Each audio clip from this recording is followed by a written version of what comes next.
Halo semuanya, jangan lupa untuk subscribe, like, nyalakan notification, and share ke semua teman kalian. Halo semuanya, assalamualaikum warahmatullahi wabarakatuh. Balik lagi di channel si Zoya dalam segmen Stay Session with Si. Halo, apa kabar teman-teman? Semoga sehat selalu. Oh ya, buat teman-teman yang belum subscribe, aku mau ingetin jangan lupa untuk subscribe. Terus buat teman-teman yang suka sama channel ini dan suka sama video-videonya, bisa tolong dibantu untuk di-share ke semua kawan-kawannya atau di seluruh media sosial yang dimiliki teman-teman. Dan jangan lupa untuk selalu like, juga komentar tentang sesuatu yang teman-teman rasain atau teman-teman pengen curhat atau apalah, terserah, nggak apa-apa, boleh bebas curhat gitu. Karena aku tahu rasanya pengen curhat nggak ada yang dengerin itu sakitnya tuh di sini. Oke, udah dulu teman-teman. Jadi hari ini aku mau sharing tentang hati. Oh, enggak sih. Jadi hari ini aku mau sharing tentang jawaban dari semua permasalahan yang dialami sama teman-teman. Kalau misalnya teman-teman punya masalah, gak perlu lagi udah curhat ke teman atau sekedar curhat di medsos gitu, atau sekedar nulis ala-ala baper gitu pakai story yang dinding atau pakai story gelap terus ditulisin apa kayak gitu, bisanya aku ya. Jadi udah kayak gitu, itu udah mulai ditinggalin aja. Jadi jangan sering-sering nyebutin masalahnya, tapi lebih sering nyebut Allah aja, udah. Kenapa aku bisa bilang kayak gitu? Karena aku sendiri udah ngalamin, karena aku sendiri udah melakukan, dan aku sendiri udah merasakan gimana hebatnya kalau kita punya masalah tapi kita nggak perlu ngomongin masalahnya. Kalau kita ngerasain sesuatu yang sulit tapi kita nggak perlu ngomongin sesuatu yang sulit itu pada orang lain, atau kita nggak perlu mengeluhkan apapun. Makanya banyak sekali orang yang kadang kita lihat baik-baik aja, mungkin mereka adalah orang-orang yang menyimpan kesulitannya dengan sangat-sangat baik. Karena gini, mungkin mereka memahami konsep bahwasanya setiap masalah selalu diikuti dengan solusi-solusi penyelesaian yang ada. Allah sendiri ngasih kita ujian pun pasti sebenarnya Allah udah tahu jawabannya. Makanya kita sering kali mendengar Allah nggak akan menguji umatnya melebihi batas kemampuan umatnya, karena Allah tahu kita udah dikasih jawaban, kita udah dikasih kisi-kisi, ya udah gitu. Karena setiap masalah itu selalu ada jawabannya. Dan ini adalah 9 jawaban buat teman-teman agar bisa menyelesaikan masalahnya. Sebenarnya kalau menyelesaikan masalah itu bisa dibilang bukan kita yang menyelesaikan, tapi Allah yang menyelesaikan. Tugas kita adalah meminta ke Allah. Sama halnya dengan ketika kita bersolawat. Kita bersolawat itu kan kita menyampaikan, ya Allah, bersolawatlah engkau atas Rasulullah, dan berkah dari solawat engkau atas Rasulullah itu yang akan menjadikan doa-doaku terkabul, kan kayak gitu. 9 hal yang sebenarnya itu adalah jawaban dari setiap masalah. Yang pertama, mungkin teman-teman pernah mendengar kisah tentang sholawat munjiat ya, udah sempat aku share di video aku yang ini, mungkin bisa dicek sama teman-teman video aku yang sholawat munjiat. Itu adalah sholawat yang biasa didawamkan waktu itu terjadi masalah yang cukup berat. Jadi berdasarkan ilmu dari Habib Novel Alaidrus, kita membaca sholawat ini. Sholawat munjiat ini artinya itu dalam banget, dan itu kita benar-benar meminta ke Allah. Tapi aku baca, aku tanya-tanya, itu katanya bid'ah apa segala macam. Sekarang gini teman-teman, kalau misalnya teman-teman mau ngikutin yang bid'ah ya silakan, kalau mau ngikutin ini ya silakan gitu. Aku sih nggak ambil ribet ya. Jadi kalau aku sih sami'na wa atokna udah gitu aja. Karena kalau misalnya aku mikirnya gini, kalau aku tanya dan nyari tahu dulu itu do'if apa sahih, itu bener apa enggak, itu bid'ah apa enggak, ternyata ketika sudah ketemu terjadilah perdebatan antar ulama, perbedaan pendapat antar ulama. Akhirnya aku bingung sendiri, belum sampai mengamalkan, aku meninggal. Itu kan sesuatu yang eman banget gitu, padahal itu kebaikan, itu zikir, itu amalan yang bisa kita amalkan kapanpun, dan itu pasti berpahala, karena sesuatu ucapan kebaikan itu selalu berpahala. Kalau kita mikirin itu bid'ah apa enggak akan kelakon teman-teman gitu. Jadi apa, setiap masalah disolawatin aja, pasti beres. Dan kalau mau sholawat munjiat, boleh pakai sholawat munjiat. Seperti aku bilang, untuk lafadznya ada di video aku sebelumnya, yang ini. Linknya nanti aku taruh bawah. Terus yang kedua ini adalah amalkan istighfar. Kenapa aku bilang amalkan istighfar? Pada masa Nabi Nuh, waktu itu terjadi masa yang sangat sulit, yakni bertahun-tahun tidak turun hujan. Kita tahu sendiri kadang kayak di Indonesia ini, yang airnya kadang dari sumur, itu bisa sampai kering. Kalau di rumah ibu aku itu sampai lucu kalau di tempat tinggal ibu aku itu. Jadi di arah agak selatan itu kalau musim kemarau itu kering banget, tapi agak ke utara dikit itu ada orang yang dulunya itu agak kurang ekonominya, agak kurang, itu benar-benar bikin kayak apa sih, bor-boran pompa gitu, dan jadi berkah banget ketika musim kemarau kayak gitu. Itu setiap orang dari arah selatan, terutama dari tempat ibuku itu ngambil airnya ke sana. Jadi kita bayar berapa kayak gitu untuk per jamnya kayak gitu. Bayangin ini pada masa Nabi Nuh itu bertahun-tahun nggak turun hujan, sampai akhirnya Nabi Nuh mengatakan agar seluruh umatnya ini beristighfar, karena dengan begitu maka Allah akan menurunkan hujan yang sangat lebat saat itu juga. Dan memang benar gitu, saat itu terjadilah hujan yang sangat lebat. Yang ketiga, kisah ini pasti teman-teman udah sering banget denger ya sebenarnya. Ini kisah Nabi Yunus, di mana Nabi Yunus saat itu ditelan oleh ikan paus ya kalau nggak salah ya, ikan. Terus Nabi Yunus ada di dalam perutnya dalam suasana gelap gulita, terus ada di dasar laut. Itu pasti kan udah menakutkan banget, udah serem banget. Tapi yang namanya Nabi justru malah memanfaatkan itu untuk berzikir kepada Allah, nggak ada rasa takut sama sekali. Kita dong, listrik baru mati, udah gelap aja udah teriak-teriak. Kita dong yang dikasih hidup terang benderang aja masih merasa, aku ini siapa sih, aku ini hidup di mana sih, kenapa hidupku gini banget. Iya nggak sih, sering banget kan kita merasa kayak gitu. Tapi beda banget sama Nabi Yunus. Nabi Yunus dipakai untuk selalu berzikir kepada Allah. Zikirnya seperti yang teman-teman semuanya tahu, Nabi Yunus bahkan nggak kepikiran untuk gimana sih caranya aku keluar, gimana sih caranya agar aku dimuntahkan mungkin oleh paus ini agar aku bisa keluar. Tapi kalau aku keluar terus dimuntahinnya di tengah laut, ya kan gitu. Nabi Yunus nggak mikir kayak gitu. Ya udah, pokoknya beliau zikir aja, dan zikirnya adalah ya hayyu ya qayyum la ilaha illa anta subhanaka allahumma inni kuntum minadz dzalimin. Itu kalau teman-teman ngadepin sesuatu yang sangat berat banget bisa pakai itu. Dan insya Allah pasti lagi-lagi doa dengan hati, doa dengan lisan. Jangan hanya di lisan aja, karena itu bakal jadi doa yang gagal, tapi harus benar-benar dikerentuki hati. Terus berikutnya yang keempat, jawaban dari setiap masalah kita adalah zikir hasbunallahu wa ni'mal wakil.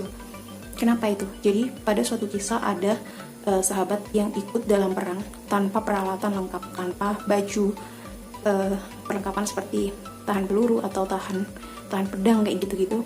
Terus tanpa memiliki apapun, beliau hanya berzikir itu selama perjalanan menuju ke lawannya. Dan Allah memberikan kenikmatan, kembali pulang dengan kebahagiaan dan kemenangan. Itu adalah sesuatu yang wow banget. Jadi teman-teman kalau merasa kesusahan, nggak usah diinget-inget masalahnya, digedor terus, dikebiar terus, apa sih istilahnya, pokoknya terus-terusan aja, sholawatin aja, zikirin aja, istighfarin aja, pokoknya semua dibaca, dilibas abis itu, udah nggak usah diinget-inget masalahnya. Dengan gitu Allah pasti bakal langsung nolong kita dengan cara Allah sendiri. Karena itu adalah soal yang dibuat oleh Allah, dan Allah yang tahu jawabannya. Tugas kita hanya minta, ya Allah isikan. Cara minta ke Allah, ya Allah isikan ini apa? Ya dengan kita notice Allah. Cara notice Allah gimana? Dengan zikir, dengan istighfar, dan baca sholawat kayak gitu-gitu. Terus yang kelima, ini bagi teman-teman yang punya rezeki lebih. Jadi mungkin buat teman-teman yang rezekinya banyak, sedekah. Sedekah ini bisa membuat segala masalah itu kayak minggir sendiri gitu. Seperti yang pernah disebutkan bahwasanya sedekah kita itu adalah penolak bala kan kita. Maka buat orang-orang yang mungkin rezekinya lumayan banyak, sedekahnya mungkin banyak, terus kalau kita memang benar-benar gak ada rezeki sama sekali, kita bisa melakukan sholat duha. Karena setiap 2 rakaat sholat duha di pagi hari itu sama dengan sedekah kita pada tulang-tulang kita. Itu adalah rasa syukur kita atas kehidupan kita di pagi itu. Itu adalah bentuk syukur kita kepada Allah karena masih diberi kesehatan dan masih diberi keimanan kepadanya. Terus yang keenam, ini kisahnya juga menarik gitu.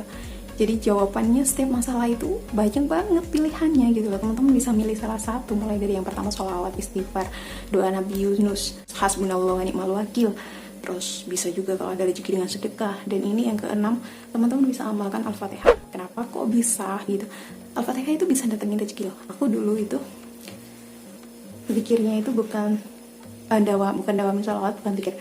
Tapi setiap kali aku nganggur atau ingat atau aku mesti baca Fatihah. Aku sendiri bingung, aku nggak tahu kenapa kayak gitu. Jadi waktu itu aku kerja di perusahaan website dan aku kan bagian data source. Nyari itu kan semua pekerjaan dilakukan dengan nggak ada obrolan sama teman sama sekali, semuanya lewat chat dan kayak gitu-gitu. Dan ini mulut nggak bisa berhenti baca Fatihah. Aku nggak tahu sehari aku bisa baca Fatihah berapa kali banyak. Itu benar-benar kayak rasanya itu dimudahin semuanya, dilancarin semuanya gitu aja sih. Dan otomatis aja nggak tahu. Pokoknya begitu mulai cek dulu pasti ini udah kayak ngucap sendiri gitu Al-Fatihah. Dan ini ternyata ada kisahnya. Kalau ayat-ayat Al-Quran itu biasanya kan dipakai untuk ruqyah ya. Ruqyah itu sebenarnya kurang lebih kayak jampi-jampi gitu sih bahasa Jawanya ya, cuman jampi-jampi yang syar'i gitu. Kalau kata Habib Novel Al-Idrus kan kayak gitu. Jadi waktu itu kisah ada para sahabat. Jadi ini di garis bawah ya. Ketika kita kelaparan dan untuk mempertahankan hidup, maka yang memungkinkan kita lakukan meminta-minta. Untuk meminta-minta yang seperti ini itu nggak apa-apa. Jadi seperti dalam kisah Nabi Khidir sama Nabi Musa waktu itu dalam perjalanan kemudian kelaparan, beliau ada di satu daerah yang mana daerah itu ketika beliau minta makanan ternyata nggak dikasih. Dan ya nggak apa-apa minta gitu, karena itu untuk mempertahankan hidup gitu. Sama dengan kisah sahabat ini. Jadi beliau ini perjalanan, terus beliau kelaparan membutuhkan makanan, pas mampir atau singgah ke suatu daerah, ternyata mereka ditolak. Terus sampai satu ketika ada salah satu orang di situ yang ngomong bahwasanya kamu jangan sampai menolak orang-orang soleh karena itu akan bikin celaka kayak gitu. Ya ternyata nggak lama kemudian salah satu kepala sukunya itu disengat sama apa itu namanya sih, kalajengking kan beracun gitu kan. Disengat sama itu sampai nggak bisa jalan, dan itu kejadiannya baru sebentar langsung nggak bisa jalan kayak gitu. Akhirnya si kepala suku ini tadi ingat bahwasanya barusan ada orang yang sepertinya berilmu, tolong kamu kejar itu, mungkin dia bisa ngobatin saya, karena tabib-tabib atau dokter-dokter yang telah dipanggil ternyata bilang nggak bisa ngobatin itu. Akhirnya dipanggillah para sahabat itu oleh salah seorang, tapi dengan syarat. Jadi ketika dipanggil itu, adakah di antara kalian yang bisa mengobati orang sakit gitu? Ketika sahabat yang lain jawab nggak bisa, ada satu sahabat yang dengan pedenya, dengan percaya dirinya, dengan keyakinan sepenuhnya berkata bahwasanya dia bisa mengobati orang sakit. Akhirnya teman-temannya disuruh nunggu, dia berangkat sendiri. Teman-temannya ini udah mikir gitu kan, itu nanti kalau nggak bisa, emang beneran ya itu bisa nyembuhin? Kalau nggak bisa, dia bakal nggak bisa balik, dia bakal maksudnya kayak meninggal gitu kan, ditahan di situ gitu. Tapi ternyata beliau kembali dengan selamat dan membawa 100 ekor domba. Bisa dibayangin kan? Jadi ceritanya itu ketika dia dipanggil ke situ, dia itu membacakan doa, habis itu kayak diludahin gitu loh sakit kakinya. Ternyata setelah dihentak-hentakin, disuruh ngehentakin kakinya sembuh dengan kersane Allah, dengan ridha Allah, dengan kuasa Allah, kakinya itu sembuh. Akhirnya perjanjian yang tadi disebutkan di awal, kalau bisa nyembuhin, dia minta bayaran dengan bayaran 100 onta. Karena merasa tadi minta makan aja nggak dikasih kan gitu, jadi kayak kesempatan gitu loh, tapi ini nggak aja mumpung ya gitu. Terus habis itu udah terjadi itu lah, ketika udah dapetin dombanya tadi, sahabat ini itu langsung pokoknya makan dulu karena udah kelaparan. Tapi sahabat satunya itu berkata, enggak, aku nggak tahu itu uang halal atau haram dan dari cara apa kamu mendapatkannya. Terus itu kan dari orang-orang kafir juga, bisa jadi itu haram kan gitu. Sampai akhirnya tibalah mereka, terus akhirnya yang udah nyembuhin ini tadi bilang ya udah, ibaratnya kayak yang bita-bita itu tadi loh, jalurmu itu jalurku ini, kita masing-masing kan gitu. Sampai akhirnya tibalah di Madinah, disampaikanlah kisah ini kepada Rasulullah. Ketika mendengar kisah tersebut, Rasulullah hanya tersenyum sambil menyuruh untuk memanggil orang yang bisa mengobati ini tadi. Setelah dipanggil, ditanya sambil senyum gitu Rasulullah, terus kamu ngobatinya pakai apa gitu. Terus sama sahabat Rasulullah ini tadi dijawab pakai Al-Fatihah. Rasulullah senyum lagi, terus Rasulullah bilang, kok kamu tahu gitu kalau Fatihah itu bisa nyembuhin seseorang yang sakit, bisa menyembuhkan sakit gitu. Terus ya pokoknya yakin aja gitu kan, yakin sama Allah bakal ngasih kesembuhan, kurang lebih kayak gitu. Benar-benar diyakini itu bacaan Al-Quran gitu. Bacaan Al-Quran itu kan biasa dipakai untuk meruqyah gitu kan, jadi dia baca Al-Fatihah itu untuk meruqyah sakit itu tadi. Rasulullah senyum aja dan bilang, oke, berarti mana jatah domba untuk saya gitu kan. Jadi ini secara nggak langsung itu mengatakan bahwa itu bukan domba yang haram, itu bukan rezeki yang haram, itu halal kan gitu. Ini aku denger kisah ini tuh aku senyum-senyum sendiri sih. Cara Rasulullah itu bijak banget gitu loh, tanpa melukai siapapun, dan beliau menjelaskan dengan sangat-sangat apa ya, kalau aku lihat sih cantik banget gitu loh.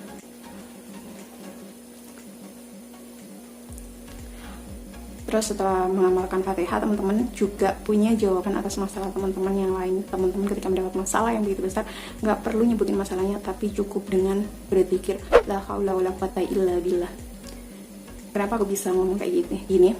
Ini ada kisahnya. Pada suatu waktu di masa Rasulullah juga, itu ada seorang sahabat yang datang bersama pasangannya, mengatakan bahwa anaknya diculik dan minta tebusan. Seingatku sih gitu. Sementara orang ini tuh nggak punya duit sama sekali gitu kan. Terus nyari pinjaman apa segala macam juga nggak dapat. Sampai akhirnya sama Rasulullah ini disuruh balik pulang sambil disuruh baca la haula wala quwata illa billahil aliyil azim. Alhamdulillah, paginya jelang subuh kayak gitu, anaknya ini balik dengan membawa banyak domba.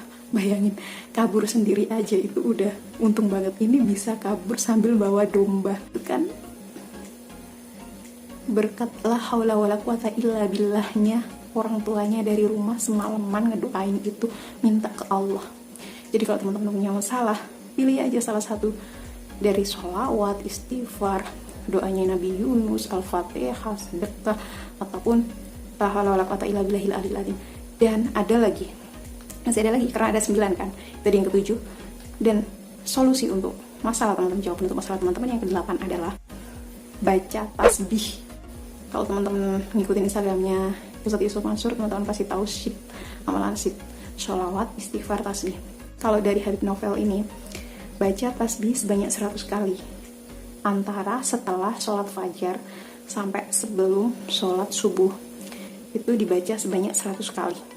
Jadi pas pagi-pagi gitu semangatin aja. Dalam masalahnya kan berat banget, ya udah kalau perlu dibaca aja itu semuanya. Pasti cukup kan waktunya. Yang baca kan bisa sambil main HP, bisa. Paling akhir yang ke-9, yang bikin masalah kita itu selalu selesai tanpa perlu kita menyelesaikannya, biar Allah aja yang nyelesain, adalah dengan silaturahim ke kerabat, silaturahim ke teman-teman. Di sini aku yang curhat sumpah. Aku ini orangnya suka banget datang ke rumah teman, datang ke rumah saudara, bude-bude kayak gitu-gitu. Tapi setelah aku ingat-ingat, nggak ada satupun teman yang mau main ke tempatku. Kasian ya. Aku sempat loh kepikiran itu beberapa hari yang lalu. Aku ini seneng banget main ke temanku, aku seneng banget silaturahim ke temanku, aku seneng banget kayak ketemu teman-temanku. Tapi ternyata nggak semua teman itu mau sebaliknya. Entah itu karena mereka sibuk, entah itu karena mereka memang nggak mau, memang nggak suka. Kadang aku nenangin diri aku sendiri, apa kekurangan aku, apa banyak macam-macam lah kalau kita lagi negatif thinking kayak gitu. Tapi terus akhirnya ayo udahlah, yang penting kan niatnya aku silaturahim ke mereka, niatnya aku kan silaturahmi ke mereka, niat aku memperbaiki hubungan biar makin baik kayak gitu-gitu. Akhirnya ya jadi positif thinking lagi, jadi nggak negatif thinking lagi gitu. Tapi ya sempet itu sih, udah sedihnya sih, tapi nggak apa-apa lah. Kalau teman-teman masih sering nggak silaturahim ke keluarga atau silaturahmi ke teman-temannya kayak gitu, kalian boleh komen di bawah. Atau kalian adalah tim yang sering disambangi atau tim yang sering nyambangi. Sampai di sini sharing aku. Jadi setiap kali teman-teman ada masalah, sebenarnya jawabannya adalah 1-9 itu tadi. Kalau teman-teman mau melakukan 1 di antara 1-9 atau mau melakukan 9 keseluruhannya itu, aku berani jamin, karena aku pernah ngalami, karena aku sendiri ngalami, pasti Allah nyelesain setiap semua masalahnya teman-teman. Oke, sampai di sini sharing aku hari ini. Udah malam banget, ini udah sekitar jam 12 aku tag videonya. Karena emang aku susah banget tidur, jadi kadang aku pakai untuk edit, atau kadang aku bikin kue juga kadang sampai malam, ya ampun. Tapi ya nggak apa-apa lah, I'm happy, ya kan? Sampai ketemu di video aku berikutnya.